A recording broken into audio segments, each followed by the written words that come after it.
ನಮಸ್ಕಾರ ಸ್ನೇಹಿತರೆ, ನೀವು ಯೂಟ್ಯೂಬ್ ಚಾನಲ್ ಮಾಡ್ತಾ ಇದ್ದೀರಾ ಅಥವಾ ಹೊಸದಾಗಿ ಕ್ರಿಯೇಟ್ ಮಾಡ್ತಾ ಇದ್ದೀರಾ ಅಥವಾ ಆಲ್ರೆಡಿ ಯೂಟ್ಯೂಬ್ ಚಾನಲ್ ಮಾಡಿದ್ದೀರಾ? ಯೂಟ್ಯೂಬಲ್ಲಿ ಅರ್ನಿಂಗ್ಸ್ ಬಗ್ಗೆ ನಿಮಗೆ ಕನ್ಫ್ಯೂಷನ್ ಆಗಿದ್ದೀರಾ?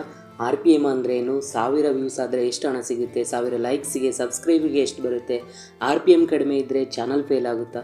ಈ ಎಲ್ಲ ಪ್ರಶ್ನೆಗಳಿಗೆ ನಿಮಗೆ ಸಿಂಪಲ್ ಕನ್ನಡದಲ್ಲೇ ಕ್ಲಿಯರಾಗಿ ಆನ್ಸರ್ ಕೊಡ್ತೇನೆ. ಈ ವಿಡಿಯೋನ ಸ್ಕಿಪ್ ಮಾಡದೆ ಕೊನೆವರೆಗೂ ನೋಡಿ. ಯೂಟ್ಯೂಬಲ್ಲಿ ಆರ್ ಪಿ ಎಮ್ ಬಗ್ಗೆ ನಿಮಗೆ ಕಂಪ್ಲೀಟಾಗಿ ಕ್ಲಾರಿಟಿ ಸಿಗುತ್ತೆ. ನಮಸ್ಕಾರ ಸ್ನೇಹಿತರೆ, ಈ ಒಂದು ವಿಡಿಯೋದಲ್ಲಿ ಯೂಟ್ಯೂಬ್ ಆರ್ ಪಿ ಎಮ್ ಅಂದರೆ ಏನು, ಆರ್ ಪಿ ಎಮ್ ಹೇಗೆ ಕ್ಯಾಲ್ಕುಲೇಟ್ ಆಗುತ್ತೆ ಮತ್ತು ಆರ್ ಪಿ ಎಮ್ ಯಾಕೆ ಕಡಿಮೆ ಅಥವಾ ಹೆಚ್ಚಾಗುತ್ತೆ ಅಂತ ಸಂಪೂರ್ಣವಾಗಿ ತಿಳಿಸ್ಕೊಡ್ತೇನೆ. ಮೊದಲನೇದಾಗಿ ಆರ್ ಪಿ ಎಮ್ ಅಂದರೆ ರೆವೆನ್ಯೂ ಪರ್ ಮಿಲೆ, ಅಂದರೆ 1000 ವ್ಯೂಸ್ಗೆ ನಮಗೆ ಎಷ್ಟು ಹಣ ಸಿಗುತ್ತೆ ಅನ್ನೋದನ್ನು ಆರ್ ಪಿ ಎಮ್ ಹೇಳುತ್ತೆ. ಸೊ ಈ ಆರ್ ಪಿ ಎಮ್ಮನ್ನು ಯಾವ ಥರ ಕ್ಯಾಲ್ಕುಲೇಟ್ ಮಾಡಬೇಕಪ್ಪ ಅಂತಂದರೆ ಅದಕ್ಕೆ ಒಂದು ಫಾರ್ಮುಲಾ ಇದೆ. R P M equals to total earnings divided by total views into 1000, ಅಂದರೆ ಒಟ್ಟು ಗಳಿಸಿದ ಹಣ ಡಿವೈಡೆಡ್ ಬೈ ಒಟ್ಟು ವ್ಯೂಸ್ ಇಂಟು 1000 ಮಾಡಿದರೆ ನಮಗೆ ಆರ್ ಪಿ ಎಮ್ಮು ಸಿಗುತ್ತೆ. ಸೊ ಈ ಆರ್ ಪಿ ಎಮ್ಮನ್ನು ಒಂದು ಎಕ್ಸಾಂಪಲ್ ಕೊಟ್ಟಿರ್ತೇನೆ. ಎಕ್ಸಾಂಪಲ್, ನನ್ನ ಚಾನಲ್ನಲ್ಲಿ ಅರ್ನಿಂಗ್ಸ್ ಟ್ಯಾಬ್ ಅಂತ ಇರುತ್ತೆ. ನೀವು ಯೂಟ್ಯೂಬ್ ಸ್ಟುಡಿಯೋ ಯೂಸ್ ಮಾಡ್ತಾ ಇದ್ದರೆ ಯೂಟ್ಯೂಬ್ ಸ್ಟುಡಿಯೋಲ್ಲಿ ಹೋಗಿ ಅರ್ನಿಂಗ್ ಕ್ಲಿಕ್ ಮಾಡಿ, ಟ್ಯಾಬ್ ಮೇಲೆ ಕ್ಲಿಕ್ ಮಾಡಿದರೆ ನಿಮಗೆ ಅಲ್ಲಿ ಅರ್ನಿಂಗ್ಸ್ ಇರುತ್ತೆ. ಸೊ ನನ್ನ ಈಗ ಒಂದು 10 ಅರ್ನಿಂಗ್ಸ್ ಬಂದಿದೆ ಅಂತ ಅಂದ್ಕೊಳ್ಳಿ. 10 ಅರ್ನಿಂಗ್ಸ್ ಬಂದಿದೆ, ವ್ಯೂಸ್ ಒಂದು 20,000 ವ್ಯೂಸ್ ಇದೆ ಅಂದರೆ ಇದನ್ನು ಇಟ್ಕೊಂಡು ನಾನು ಯಾವ ಥರ ಆರ್ ಪಿ ಎಮ್ ಕ್ಯಾಲ್ಕುಲೇಟ್ ಮಾಡಬೇಕಂದ್ರೆ R P M equals to 10 divided by 20,000 into 1000 is equals to $0.50. So ನನ್ನ ಆರ್ ಪಿ ಎಮ್ಮು ಅಂದರೆ 1000 ವ್ಯೂಸ್ಗೆ 0.50 ಹಣ ಸಿಗುತ್ತಿದೆ ಅಂತ ಅರ್ಥ. ಸೊ ಇಲ್ಲಿ ಒಂದು ಇಂಪಾರ್ಟೆಂಟ್ ಏನಂದರೆ ಆರ್ ಪಿ ಎಮ್ ಅಂದರೆ ಕೆಲವರೆಲ್ಲ ಅರ್ನಿಂಗ್ ಅಂತ ತಿಳ್ಕೊಂಡಿದ್ದಾರೆ. ಆರ್ ಪಿ ಎಮ್ ಅಂದರೆ ನಿಮ್ಮ ಅರ್ನಿಂಗ್ ಅಲ್ಲ, ಇದೊಂದು ಆ್ಯಾವ್ರೇಜ್ ಅಮೌಂಟ್ ಮಾತ್ರ. ಸೊ ಮುಂದಿನ ಕೆಲವರ ಪ್ರಶ್ನೆ ಏನಂದರೆ ಆರ್ ಪಿ ಎಮ್ ಹೇಗೆ ಕ್ಯಾಲ್ಕುಲೇಟ್ ಆಗುತ್ತೆ? ಸೊ ಕೆಲವರು ಏನು ಅಂದ್ಕೊಂಡಿದ್ದಾರೆ ಅಂದರೆ ಒಂದು ಸಿಂಗಲ್ ವೀಡಿಯೋಗೆ ಆರ್ ಪಿ ಎಮ್ ಆಧಾರಿತವಾಗಿಲ್ಲ. R P M single video ಆಧಾರಿತವಾಗಿ ಕ್ಯಾಲ್ಕುಲೇಟ್ ಆಗಲ್ಲ. ಯೂಟ್ಯೂಬ್ ಒಂದು ತಿಂಗಳೊಳಗಡೆ ಮಾನಿಟೈಸೇಷನ್ ಆನ್ ಇದ್ದ ಎಲ್ಲ ವೀಡಿಯೋಸ್ಗೂ ಬಂದಂಥ ವ್ಯೂಸ್ ಮತ್ತು ಅರ್ನಿಂಗ್ಸನ್ನು ಒಟ್ಟಾಗಿ ಕನ್ಸಿಡರ್ ಮಾಡಿ ಒಂದು ಆರ್ ಪಿ ಎಮ್ಮನ್ನು ಕ್ಯಾಲ್ಕುಲೇಟ್ ಮಾಡುತ್ತೆ. ನಿಮಗೆಲ್ಲ ತಲೆ ಗಿರ್ರ ಅಂತ ಇರ್ಬೋದು, ಏನಪ್ಪ ಇದು ಆರ್ ಪಿ ಎಮ್ ಅಂತ. ಸೊ ಆರ್ ಪಿ ಎಮ್ ಅನ್ನೋದೇ ಒಂದು ಆ್ಯಾವ್ರೇಜ್ ಅಮೌಂಟ್ ಅದು. ಸೊ ಒಂದು ತಿಂಗಳಲ್ಲಿ ಒಂದು ಎಲ್ಲ ವೀಡಿಯೋಗಳನ್ನ ಶೇರ್ ಮಾಡಿ ಸೇರಿಸಿ ಎಷ್ಟು ಅರ್ನಿಂಗ್ಸ್ ಬಂದಿದೆ, ಎಷ್ಟು ವ್ಯೂಸ್ ಬಂದಿದೆ ಅದನ್ನೇ ಕ್ಯಾಲ್ಕುಲೇಟ್ ಮಾಡುತ್ತೆ. ಅದನ್ನು ಆರ್ ಪಿ ಎಮ್ ಕ್ಯಾಲ್ಕುಲೇಷನ್ಗೆ ಬರುತ್ತೆ. ಇದನ್ನೇ ನಾವು ಆರ್ ಪಿ ಎಮ್ ಅಂತ ಕರಿತೇವೆ.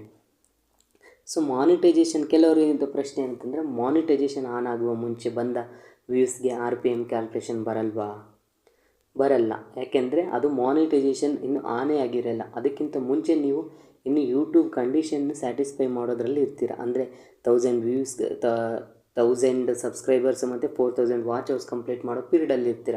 ಸೊ ಹಾಗಾಗಿ ಅಲ್ಲಿ ಬಂದಿರುವಂಥ ಆ ಟೈಮಲ್ಲಿ ಬಂದಿರುವಂಥ ವ್ಯೂಸು ನಿಮ್ಮ ಮಾನಿಟೈಸೇಷನ್ಗೆ ಕನ್ಸಿಡರ್ ಆಗಲ್ಲ. ಮಾನಿಟೈಸೇಷನ್ ಆದಾದಮೇಲೆ ಕನ್ಸಿಡರ್ ಆಗಲ್ಲ. ಸೊ ಇನ್ನೊಂದು ಮುಖ್ಯ ವಿಷಯ ಏನಂದರೆ ಆರ್ ಪಿ ಎಮ್ಮು ಪ್ರತಿ ತಿಂಗಳು ಚೇಂಜ್ ಆಗ್ತಾ ಇರುತ್ತೆ. ಒಂದು ತಿಂಗಳು ಜಾಸ್ತಿ ಆಗ್ಬೋದು, ಒಂದು ತಿಂಗಳು ಕಡಿಮೆ ಆಗ್ಬೋದು. ಎಲ್ಲರೂ ಹೀಗೆ ಕೇಳುವ ಪ್ರಶ್ನೆ ಏನಂದರೆ ಒಂದು ವೀಡಿಯೋ, ನಿಮ್ಮ ಒಂದು ಚಾನಲ್, ಎಲ್ಲರ ಚಾನಲಲ್ಲೂ ಒಂದು ವೀಡಿಯೋ ವೈರಲ್ ಆಗೇ ಇರುತ್ತೆ. ಸೊ ಆ ವಿಡಿಯೋಗೆ ಆರ್ ಪಿ ಎಮ್ ಯಾಕೆ ಡ್ರಾಪ್ ಆಗಿರುತ್ತೆ ಅಂದರೆ ಕಾರಣಗಳು 4 ಕಾರಣ ಇದೆ. ಮೊದಲನೇದೇನೆಂದರೆ first reason is video viral ಆದಾಗ ಮಾಸ್ ಆಡಿಯನ್ಸ್ ಬರ್ತಾರೆ. ಅಂದರೆ ತುಂಬ ಜನ ನಮ್ಮ ಸಬ್ಸ್ಕ್ರೈಬರ್ ಅಲ್ಲದೆ ಹೊರಗಡೆ ಇರುವಂಥ ಚಾನಲ್ ಸಬ್ಸ್ಕ್ರೈಬರ್ಸು, ಬೇರೆಯವರು ಎಲ್ಲರೂ ಬಂದು ವೀಡಿಯೋ ನೋಡ್ತಾರೆ. ಸ್ಟೂಡೆಂಟ್ಸ್ ಬರ್ತಾರೆ, ರ್ಯಾಂಡಮ್ ವ್ಯೂವರ್ಸ್ ಬರ್ತಾರೆ. ಇವರಿಗೆ ವೀಡಿಯೋ ಅವಾಗೇನಾಗುತ್ತೆ, ಕಂಟಿನ್ಯೂಸ್ ವೀಡಿಯೋ ರನ್ ಆಗ್ತಾ ಇರುತ್ತೆ, ವ್ಯೂಸ್ ಜಾಸ್ತಿ ಆಗ್ತಾ ಇರುತ್ತೆ.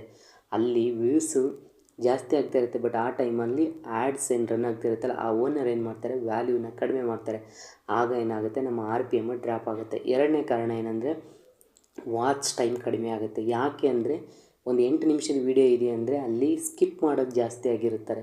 ಸ್ಕಿಪ್ ಮಾಡ್ತಾ ನೋಡ್ತಾ ಇರ್ತಾರೆ. ಆ ಟೈಮಲ್ಲಿ ನಮಗೆ ವಾಚ್ ಟೈಮ್ ಕಡಿಮೆ ಆಗುತ್ತೆ, ಬಟ್ ವ್ಯೂಸ್ ಜಾಸ್ತಿ ತೋರಿಸ್ತಿರುತ್ತೆ. ಸೊ ಅಲ್ಲಿ ವಾಚ್ ಅವರ್ಸು ಕಡಿಮೆ ಆಗುತ್ತೆ. ಮೂರನೇ ಕಾರಣ ಏನಾಗಿರ್ಬೋದು ಅಂದರೆ ಶಾರ್ಟ್ಸ್ ವೈರಲ್ ಆಗಿರುತ್ತೆ.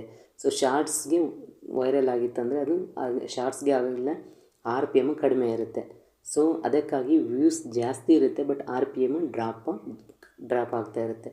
ಸೊ ಈಗ ಆರ್ ಪಿ ಎಮ್ಮನ್ನು ಇನ್ಕ್ರೀಸ್ ಮಾಡೋದು ಹೇಗೆ ಅಂತ ನೋಡೋದ. ಸೊ ಮೊದಲನೇದಾಗಿ ಲಾಂಗ್ ವೀಡಿಯೋಸ್ ಮಾಡಿ, 8ರಿಂದ 12 ನಿಮಿಷಗಳ ವೀಡಿಯೋ ಮಾಡಿ. ಎರಡನೇದಾಗಿ ನೀವು ಯಾವುದರಲ್ಲಿ ಒಂದು ಕಂಪ್ಲೀಟ್ ಮಾಹಿತಿ ಗೊತ್ತಿರುತ್ತೆ. ಎಕ್ಸಾಂಪಲ್, ಒಂದು ಲೇಡೀಸ್ ಕುಕ್ಕಿಂಗ್ ಚಾನಲ್ ಮಾಡ್ತಾ ಇರ್ತೀರೋ ಅಥವಾ ಒಂದು ಬ್ಲಾಗಿಂಗ್ ಮಾಡ್ತಾ ಇರ್ತೀರೋ ಅಥವಾ ಕುಕ್ಕಿಂಗ್ ಚಾನಲ್ ಆಗಿರ್ಬೋದು, ಅಥವಾ ಜಾಬ್ ರಿಲೇಟೆಡು, ಅಥವಾ ಕ್ಯಾರಿಯರ್ ರಿಲೇಟೆಡು, ಅಥವಾ IT ರಿಲೇಟೆಡು, ಅಥವಾ ಸ್ಪೋಕನ್ ಇಂಗ್ಲೀಷು ಪ್ರಾಕ್ಟೀಸ್, ನೀವು ಯಾವುದರಲ್ಲಿ ಪರ್ಫೆಕ್ಟ್ ಆಗಿದ್ದೀರಾ ಅದ್ರ ಬಗ್ಗೆನೇ ವಿಡಿಯೋ ಮಾಡಿ. ವಿಡಿಯೋ ಮಾಡೋಕ್ಕಿಂತ ಮುಂಚೆ ನಿಮ್ಮ ವಾಯ್ಸು, ನಿಮ್ಮ ವಿಡಿಯೋ ಕಂಟೆಂಟು ಕ್ಲಾರಿಟಿ ಆಗಿರಲಿ.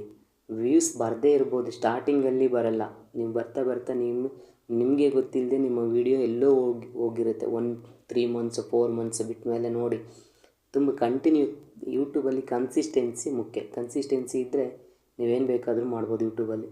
ಮತ್ತು ಇನ್ನೊಂದೇನು ಅಂದರೆ, ನೀವೊಂದು ಈ ಎಕ್ಸಾಂಪಲ್ ಒಂದು ಎಜುಕೇಷ್ನಲ್ ವೀಡಿಯೋ ಮಾಡ್ತಾ ಇರ್ತೀರ ಅಂದ್ಕೊಳ್ಳಿ, ಮೋಟಿವೇಶ್ನಲ್ಲು ಎಜುಕೇಷನ್ ವೀಡಿಯೋ ಮಾಡ್ತಾ ಇರ್ತೀರ. ಸೊ ಎಜುಕೇಷ್ನಲ್ ವೀಡಿಯೋ ಮಾಡಿದಾಗ ನೀವು ಕೆಟಗರಿನ ಸೆಲೆಕ್ಟ್ ಮಾಡೋದಿರುತ್ತೆ. ಅಲ್ಲಿ ಕೆಟಗರಿನ ಎಜುಕೇಷನ್ ಅಂತ ಸೆಲೆಕ್ಟ್ ಮಾಡಬೇಕು. ಎಕ್ಸಾಂಪಲ್, ಈಗ ನನ್ನ ಚಾನಲ್ CSA ಸರ್ವಿಸ್ ಬಗ್ಗೆ ನಾನು ಸ್ಟಾರ್ಟಿಂಗಲ್ಲಿ ಸ್ಟಾರ್ಟ್ ಮಾಡಿದ್ದೆ. ಸೊ ಆಗ ನಾನು ಗೊತ್ತಿಲ್ಲದೇ ನಾನು science and technology, people and ಬ್ಲಾಗನ್ನು ಸೆಲೆಕ್ಟ್ ಮಾಡಿದೆ. ಬಟ್ ನನ್ನ ಇದು ಸರ್ವಿಸನ್ನ ಎಕ್ಸ್ಪ್ಲೋರ್ ಮಾಡ್ತಾ ಇದ್ದೀನಲ್ಲ, ಅದನ್ನು ನಾನು ಎಜುಕೇಷನ್ನ ಸೆಲೆಕ್ಟ್ ಮಾಡಬೇಕು. ಕೆಟಗರಿ ಸೆಲೆಕ್ಟ್ ಮಾಡೋದನ್ನು ತುಂಬ ಇಂಪಾರ್ಟೆಂಟ್. ನಿಮಗೇನಾದರೂ ಇದ್ರ ಬಗ್ಗೆ ಮಾಹಿತಿ ಬೇಕಿತ್ತಂದರೆ ಕಮೆಂಟ್ ಸೆಕ್ಷನಲ್ಲಿ ತಿಳಿಸಿ. ಪರ್ಟಿಕ್ಯುಲರ್ ಆಗಿ ಇದಕ್ಕೆ ಒಂದು ವಿಡಿಯೋನ ಮಾಡ್ತೇನೆ. ಓಕೆ. 4ನೇದಾಗಿ, ಶಾರ್ಟ್ಸ್ ಮೇಲೆ ಮಾತ್ರ ಡಿಪೆಂಡ್ ಆಗಬೇಡಿ. ನೀವು ಬರೀ ಶಾರ್ಟ್ಸ್ ವೀಡಿಯೋಗಳನ್ನ ಮಾತ್ರ ಮಾಡಬೇಡಿ, ಲೆಂತಿ ವಿಡಿಯೋ ಕೂಡ ಮಾಡಿ.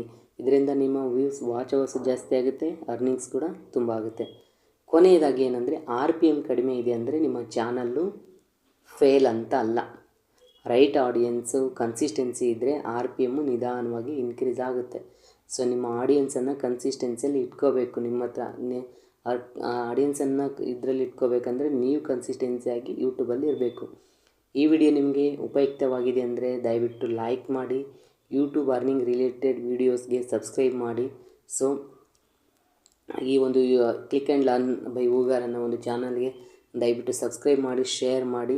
ಮುಂದಿನ ವೀಡಿಯೋನಲ್ಲಿ ನಾನು ಯೂಟ್ಯೂಬ್ ಮಾನಿಟೈಜೇಷನ್ನ ಎಲಿಜಿಬಿಲಿಟಿ ಯಾವ ಥರ ಮಾಡಬೇಕಂತ ಸ್ಟೆಪ್ ಬೈ ಸ್ಟೆಪ್ ಎಕ್ಸ್ಪ್ಲೇನ್ ಮಾಡ್ತೇನೆ. ದಯವಿಟ್ಟು ಇದು ನಿಮ್ಮ ಒಂದು ಯಾರೆಲ್ಲ ಫ್ರೆಂಡ್ಸ್ ಯೂಟ್ಯೂಬ್ ಚಾನಲ್ ಮಾಡ್ತಾಯಿದ್ದಾರೆ ಅವರಿಗೆ ಈ ಒಂದು ವೀಡಿಯೋನ ಶೇರ್ ಮಾಡಿ. ನೀವು ಕೂಡ ಯೂಟ್ಯೂಬ್ ಚಾನಲ್ ಮಾಡಬೇಕು, ಯಾವ ಥರ ಮಾಡಬೇಕಂತ ಗೊತ್ತಿಲ್ಲ ಅಂದರೆ ದಯವಿಟ್ಟು ಕಮೆಂಟ್ ಸೆಕ್ಷನಲ್ಲಿ ತಿಳಿಸಿ. ಅದು ಕೂಡ ಯಾವ ಥರ ಸ್ಟಾರ್ಟ್ ಮಾಡಬೇಕಂತ ಈ ಒಂದು ನೆಕ್ಸ್ಟ್ ವೀಡಿಯೋದಲ್ಲಿ ತಿಳಿಸ್ಕೊಡ್ತೇನೆ. Okay, thank you. ಎಲ್ಲಿಯಾದರೂ ಏನಾದರೂ ತಪ್ಪಾಗಿ ಮಾಹಿತಿ ನೀಡಿದರೆ ದಯವಿಟ್ಟು ಕ್ಷಮೆ ಇರಲಿ ಅಂತ ಹೇಳ್ತಾ ಮುಂದಿನ ವೀಡಿಯೋದಲ್ಲಿ ಸಿಗ್ತೇನೆ. Thank you.